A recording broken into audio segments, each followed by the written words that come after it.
I knew that for aiding and abetting a suicide, you could receive 14 years in prison.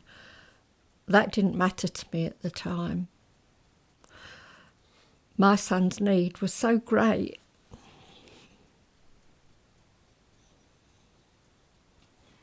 And I was the only one he could ask to help. And he knew that I would not leave him.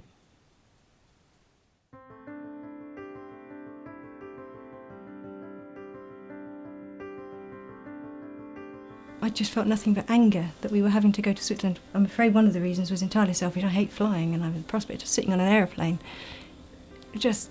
So by the time we got to Switzerland, I was a ball of fury. I was furious that we'd had to do this for my brother, that I was furious that I was there for myself. But above all, I was immensely angry that we couldn't take these simple steps back in the UK.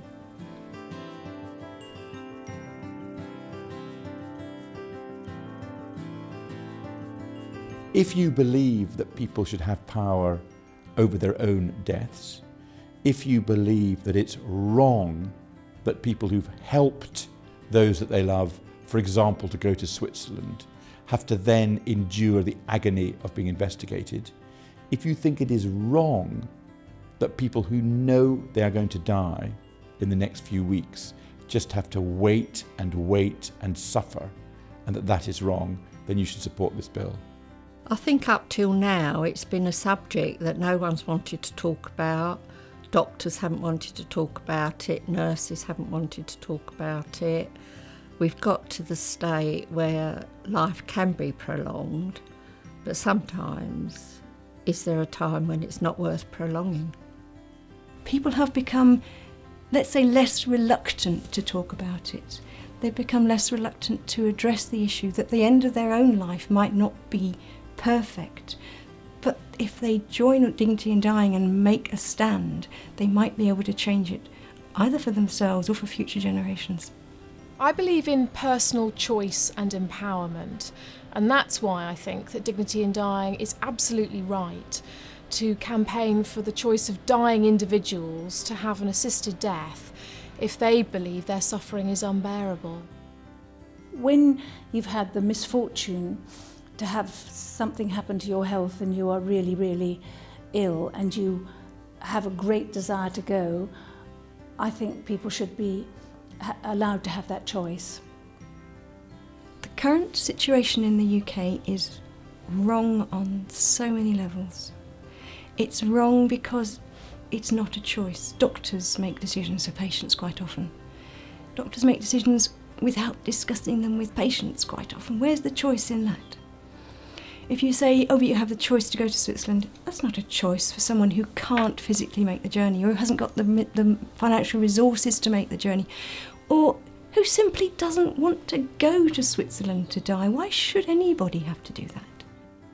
Nobody should be able to say, you can't do this, or you must do this other. You must stay alive regardless. I think the time has come to change, and I think most people are of the opinion that it is time to change. I think that we should have power and control over the end of our lives and over a good death. And I think that the law is trailing way behind, and I know that the issues that are brought up by this question are very, very complicated. There's no doubt that people do feel compelled to help their loved ones and to stop them suffering, and that puts individuals in a very difficult position to choose between their loved one or the law. We need to change the law, fundamentally. We need to change the law so that people can ask their doctors for help to die, rather than having to go to Switzerland or relying on something here in the UK that isn't sure. The best option for him would have been to have proper medical help. He could never have sat on a plane and gone to Dignitas at that point in time. That wasn't an option. One thing my brother was very concerned about was trying to end his own life here and waking up in casualty with some, what he called, smart young doctor saying, "Hello, Mr. Close, we've saved your life." He didn't want that. When he tried to die, he wanted to die. And that's what he got by going to Dignitas, and that's what people should be able to have here. A degree of certainty that when they've been through all the processes and checks and balances and all the safeguards are in place, the help they ask for is going to do the job it says. I have absolutely no objection to people who take a different view about their own life. What I object to is people taking a different decision about how I should run my life. This is such an important opportunity to have Parliament give a signal as to whether they are in favour of what practically everybody who one talks to is in favour of, and what people who have been polled are in favour of as well. He knew that each year he was losing himself, and that just wasn't for him. He talked to me about it, but there was nothing of assistance that we could have got. All we need to do, we're doing it already, we're talking more about death, but we need to talk about the terrible suffering that some people go through at the end of their life.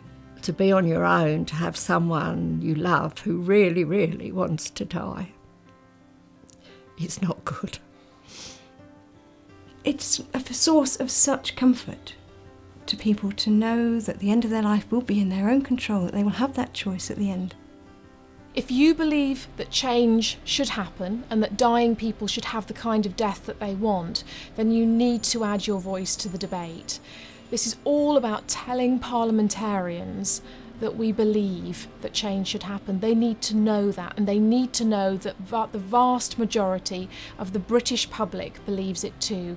That's the only way that change is going to happen in this country.